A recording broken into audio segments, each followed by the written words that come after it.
Today in the news, we got some Navi 21, some Nvidia releases, and more. What's up guys, I'm Snows, and this is your boot sequence.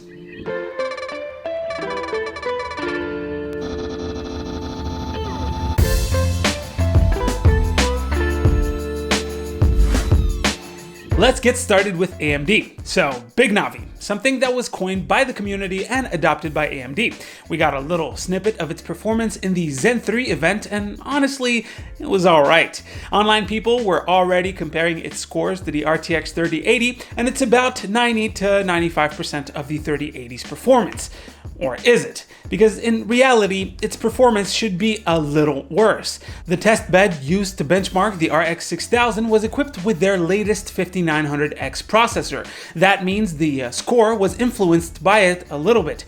How much worse was it? Well, we're entering into speculation territory here, but it shouldn't be a huge difference, maybe a couple of frames. The tests were run in 4K, and at that resolution, the FPS score is very much GPU bound. That's why when they benchmark CPUs, the ideal resolution is 1080p to allow the CPU to flex its muscles. The good news is that this GPU is likely not the biggest Navi, aka not their top-end model. Not only do we see reputable leakers mention that it's not the top-end card, but AMD's own CVP and GM at Radeon, Scott Herkelman, also hints at it.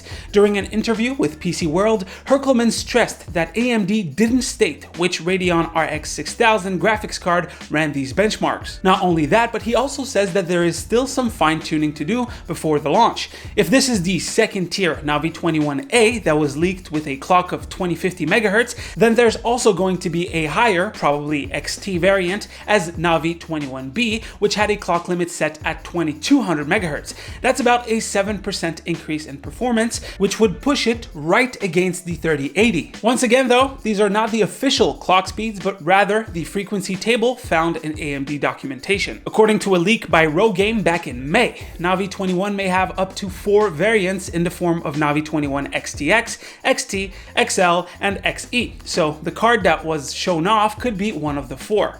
Moving on to some Nvidia news, it seems like they are revising some plans. The company was planning on releasing a full GA104 card in the form of the 3070 Ti. The card would have featured 6,144 CUDA cores compared to the 5,888 of the standard 3070. According to sources at videocards.com, those plans have been scrapped by Nvidia for now, but the card may make an appearance next year as a super refresh. The difference is equivalent to the last super refresh.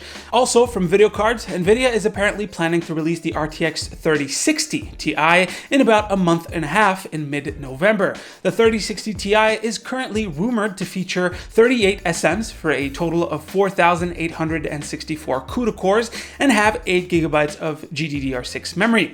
If Nvidia prices it like they did with the 2060 Super, we're looking at a $399 GPU. And lastly, we got the higher VRAM variants of the RTX 3070 and 3080. Those would feature 16 and 20 gigabytes of VRAM respectively and would apparently launch this December. That's like in 2 months. I don't know about you, but knowing that AMD is about to duke it out in the very high end makes me really excited about incoming price to performance cards. With Nvidia as a competition, AMD will still have to pull the value card for the RX 6000 series. So yeah, it's going to be an interesting 2 months. Next up, we got Xbox. Cloud gaming companies have been having a lot of trouble bringing their service into iOS. Both Stadia and xCloud got denied entry, and GeForce Now has no plans on entering the iOS platform whatsoever. The reason for that is because Apple is being petty. They will only allow cloud gaming if all of the games in the service are A, owned by the cloud gaming company, and B, available on the App Store for download. If you think about it, it's all about money. Microtransactions that are made in-game that is streamed will likely not touch Apple's pockets. Anyways, Xbox found a way around that. They are going to introduce a web-based version of xCloud accessible through Safari or any browser. This is exactly what Amazon will be doing with its Luna cloud gaming platform. By the way, I say xCloud, but the actual product, the service, got renamed to Cloud Gaming with Xbox Game Pass. It's just a little long for me to repeat that when I'm talking about it. And that's pretty much it for the catch-up, guys. Hopefully you've enjoyed. Drop a like if you liked it, a comment if you want to talk about today's stories. As usual, you can click right here to see the latest video right here. To subscribe to the channel. Stay frosty, my dudes, and I'll see you on the next one. Take care.